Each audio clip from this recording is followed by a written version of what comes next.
회피가 점점 심해지고 있어요. 지금까지 직장을 3개월 이상 다녀본 적이 없습니다. 짧게는 일주일, 보통이 한 달, 최고로 오래 다닌 직장이 3개월입니다. 지금은 카페 알바를 하고 있는데 더 이상 못 다니겠어요. 2주째 일하는 중인데 매일이 지옥 같습니다. 부모님께는 구직 활동을 하고 있다고 거짓말을 하고 있어요. 서류 합격했다, 면접 보러 간다 거짓말하지만 사실은 지원조차 못하고 있습니다. 회사에 입사해봤자 얼마 못 견딜까봐 불안해서 자꾸 미루게 돼요. 친구들의 전화도 피하고 사람을 안 만난 지 벌써 1년이 넘어가고 있습니다. 카페 알바를 하면서도 아는 사람이 손님으로 올까봐 늘 불안하고 사람들이 나를 싫어하는 것만 같아요. 이제 더 이상 못 견디겠습니다. 너무 우울하고 이렇게 내 삶이 끝날까봐 두렵습니다. 눈물을 흘리며 자신의 가슴 아픈 상황을 호소하셨던 30대 초반 한 여성 내담자분의 실제 이야기입니다. 그런데 이런 호소는 비단 당사자만의 이야기가 아닙니다. 또 다른 사례를 들려드릴게요. 30대 중반 아들을 둔 한 어머니께서 저희 센터를 방문하셨습니다.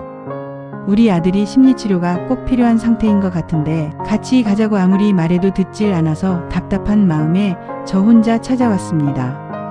어려서부터 소극적인 줄로만 알았는데 대학에 가면서부터 집에만 있으려고 해서 많이 싸웠어요. 닷달에서 겨우 졸업은 시켰는데 지금까지 6개월. 직장 생활해 본 거 말고는 방에서만 있고 아무것도 안 합니다.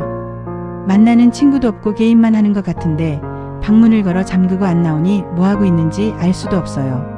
친구 자식들은 벌써 결혼해서 손주도 봤다는데 우리 아들은 인간 구실도 못하고 저러고 있으니 부모가 살아있을 때나 저렇게 지내지 나이 들어가는 제가 언제까지 돌봐줄 수 있을지 아들의 미래가 너무 걱정됩니다.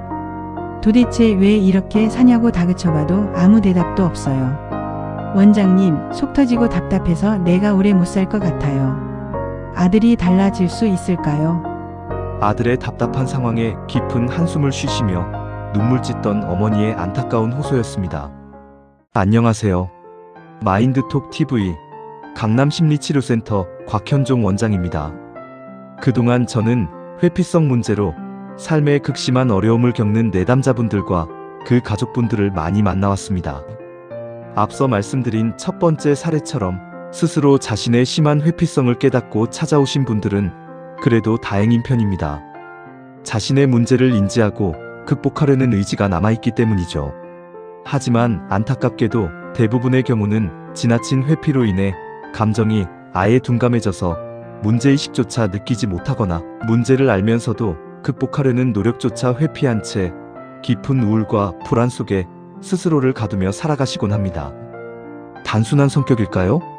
게으름이나 의지가 약한 문제일까요? 아니면 치료가 필요한 정신질환 증상일까요? 회피적인 성격과 회피성 성격장애는 명확히 구분될 필요가 있습니다. 하지만 연속선상에 있는 경우가 많고 자신의 의지로 회피가 조절이 되지 않아 큰 피해가 발생될 때는 치료가 필요한 증상이라고 보아야 합니다. 그렇다면 이 회피의 문제, 왜 반드시 극복해야 할까요? 그대로 두면 우리 삶에 어떤 비극이 발생하는 걸까요? 대표적으로 3가지 이유가 있습니다. 회피를 반드시 극복해야 하는 3가지 이유. 1. 삶의 수많은 기회들을 잃어버리게 됩니다. 자신의 숨겨진 재능을 발견하고 자기 실현을 할 기회, 경제적 안정과 사회적 지위, 그리고 부모가 되어보는 삶의 소중한 경험과 기회들을 모두 놓치게 됩니다. 2. 주변 소중한 사람들에게 깊은 상처를 줍니다. 무책임한 회피 행동은 가까운 친구, 연인, 가족에게 심한 우울과 근심을 안겨줍니다. 제가 상담했던 수많은 사례 중에는 회사에서의 무책임한 결근과 퇴사뿐만 아니라 결혼식을 불과 며칠 앞두고 파혼을 통보하거나 심지어 결혼식 당일에 나타나지 않은 경우도 있었습니다. 가정 안에서도 무책임한 부모나 배우자의 모습으로 가족 전체를 고통으로 몰아넣기도 합니다. 3. 당사자 자신이 너무나 불행하고 고통스럽습니다. 겉으로 볼 때는 아무 감각 없이 편안하게 지내는 것처럼 보일지 모릅니다. 하지만 그 속을 들여다보면 지독한 우울감, 미래에 대한 막막한 불안, 그리고 남들과 자신을 비교하며 생기는 깊은 자책감과 죄책감에 시달리고 있습니다. 요즘 우리 사회에는 회피성 성격장애가 의심되는 분들이 너무나 많습니다. 최근 사회적 문제로 대두되는 은둔형 외톨이나 노숙인 분들 중 상당수도 이 범주에 속합니다. 이 영상을 보고 계신 여러분도 지금 머릿속에 떠오르는 누군가가 있으실 겁니다. 누구나 힘든 상황을 맞닥뜨리면 피하고 싶어 합니다. 하지만 이해할 수 있는 범주를 넘어 회피가 지속되고 삶이 무너지고 있다면 이는 의지의 문제가 아니라 회피성 성격장애를 의심해 보아야 합니다. 그렇다면 회피성 성격장애란 무엇일까요?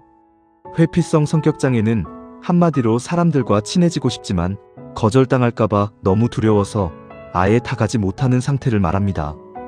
단순한 수줍음이나 게으름, 내성적인 성격과는 차원이 다른 일상생활에 마비를 가져옵니다.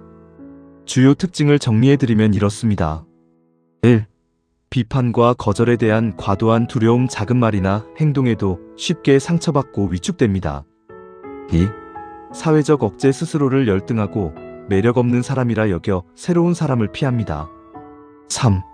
제한적 인간관계에 나를 확실히 좋아해줄 사람이라는 확신이 들 때만 만납니다. 4. 친밀감의 제약, 거절이 두려워 자신의 속마음이나 감정을 절대 드러내지 않습니다. 5. 위험, 회피, 망신을 당할까봐 새로운 도전이나 활동을 전혀 하지 않으려 합니다. 이제 회피성 성격장애 진단 기준에 대해서 알려드리겠습니다. 다음의 7가지 중 4가지 이상이 해당된다면 회피성 성격장애를 의심해 보아야 합니다. 전 세계 전문가들이 사용하는 정신의학 진단 기준입니다. 화면을 보시면서 여러분이나 주변 분에 해당해 보시는지 체크해 보세요. 1. 비판이나 거절, 무시에 대한 두려움으로 대인관계나 직업활동을 회피한다. 2. 자신을 좋아한다는 확신이 서는 사람이 아니면 어울리지 않는다. 3. 수치심이나 놀림을 당할까봐 친한 관계가 아니면 자신을 감춘다. 4. 비난이나 거절의 신호에 과도하게 예민하고 집착한다. 5.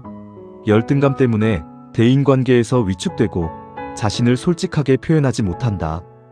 6. 스스로를 능력이 없고 매력이 없는 사람으로 생각한다. 7. 당황하거나 망신을 당할까봐 새로운 일에 도전하거나 주목받는 행동을 피한다. 그렇다면 회피성 성격장애가 되는 원인은 무엇일까요? 이 증상은 단순히 타고난 성격 탓이 아닙니다. 어린 시절 부모로부터 받은 정서적 방임이나 지속적인 비난, 과보호 같은 환경적 요인, 그리고 편도체가 과활성화되어 공포를 쉽게 느끼는 유전적 생물학적 요인, 나는 사랑받을 자격이 없다는 부정적 인지, 신념이 복합적으로 작용하여 나타나는 심리적 질환입니다. 하지만 여러분, 절망할 필요는 없습니다. 강한 회피성 때문에 중간에 포기해버리는 경우가 많아서 그렇지. 사실 끝까지 성실하게 극복 과정을 함께 하신 분들은 예외 없이 성공적인 변화를 경험하셨습니다. 지금부터 회피성 성격을 겪고 계신 당사자분들과 그 가족분들은 영상에 집중해 주시기 바랍니다. 회피성 성격장애에 해당되는 분들을 위해 실천해 볼 내용을 말씀드립니다. 1. 회피는 나를 보호하려는 방어막임을 인정하기. 회피는 갑자기 부수어야 할 나쁜 습관이 아니라 그동안 스스로를 지키기 위해 만든 안전 방어막이었음을 인정해 주세요.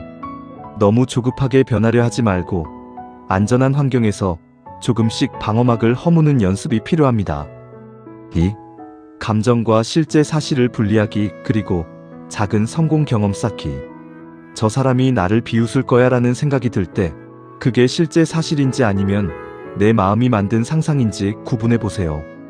그리고 식당에서 필요한 것 요청하기, 가벼운 안부 인사 나누기처럼 거절 위험이 없는 아주 작은 행동부터 성공 경험을 쌓아보세요.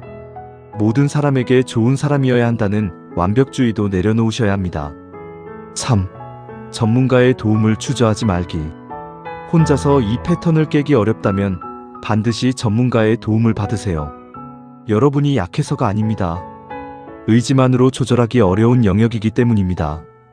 전문 가이드를 만난다면 훨씬 빠르고 안전하게 극복할 수 있습니다. 다음으로 가족들을 위한 중요한 대응 방법을 알려드립니다. 1. 비난과 강요를 멈추고 안전지대가 되어주기. 핵심은 비난과 강요를 멈추고 안전한 환경을 만들어주는 것입니다. 비난이나 다그침을 멈춰주세요. 왜 그렇게 소극적이니? 도대체 왜 집에서 안 나가니? 라는 말은 불안을 증폭시켜 오히려 문을 더 굳게 걸어 잠그게 만듭니다. 회피는 게으름이 아니라 극심한 공포에 대한 방어 기제입니다. 2. 작은 시도 자체를 칭찬해주세요. 결과와 상관없이 외출이나 전화 한 통 등 작은 행동을 했을 때 그 과정을 인정해주세요. 3. 억지로 등 떠밀지 마세요. 준비되지 않은 상태에서 무리하게 사회로 몰아세우면 회피가 악화됩니다. 스스로 결정할 수 있도록 주도권을 넘겨주세요. 4. 과잉 보호는 줄여주세요. 불쌍하다고 모든 일을 대신 처리해주면 거절을 견디는 심리적 근육이 자라지 않습니다. 지켜봐주는 지혜가 필요합니다. 5. 가족 자신의 삶을 돌보세요. 모든 것을 자신 탓으로 돌리며 죄책감에 빠지지 마세요. 가족 스스로가 먼저 건강하고 행복해야 내 자녀, 내 배우자를 도울 수 있습니다. 지난 16년간 심리치료사로 살아오며 참으로 많은 분들의 고통스러운 삶의 이야기들을 만났습니다. 사실 이 영상을 만들고 있는 저 자신의 삶도 늘 탄탄대로였던 것은 아닙니다. 어릴 적 고아가 된 사촌형과 함께 자랐는데 친형 같았던 사촌형이 환경 영향으로 우울증과 불안장애를 겪다가 적절한 도움을 받지 못해 결국 조현병으로 발전하는 모습을 곁에서 지켜보아야 했습니다. 그 깊은 상실감과 안타까움이 저를 심리치료사의 길로 이끌었습니다. 또한 부모가 되어 아이를 키우며 자식 키우는 일의 무게를 알게 되었고 특히 장애가 있는 제 딸아이를 돌보면서 장애인들과 그 가족들이 겪는 삶의 고통을 가슴 깊이 공감하게 되었습니다. 왜 나에게 이런 시련이 찾아올까? 너무나 억울하고 현실을 받아들이기 힘들었던 밤들도 많았습니다.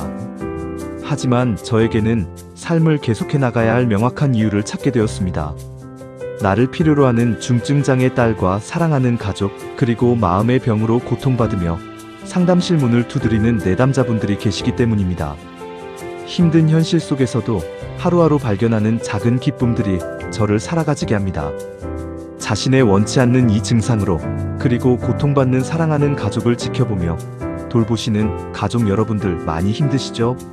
모든 것을 포기하고 싶은 마음도 드실 겁니다. 삶이 힘들고 지칠 때 우리가 서로의 고통을 나누고 따뜻하게 위로할 수 있다면 내일을 살아갈 용기가 생겨나지 않을까요? 우리 서로에게 힘내라고 응원해 주자고요. 오늘 영상이 회피의 그늘 속에서 고통받으시는 분들과 그 가족분들에게 조그마한 희망의 빛이 되었기를 바랍니다. 여러분의 힘든 이야기나 나누고 싶은 마음을 댓글로 편하게 남겨주세요. 서로에게 따뜻한 에너지를 보태어 주셨으면 좋겠습니다. 지금까지 마인드톡TV 강남심리치료센터 곽현종 원장이었습니다. 감사합니다.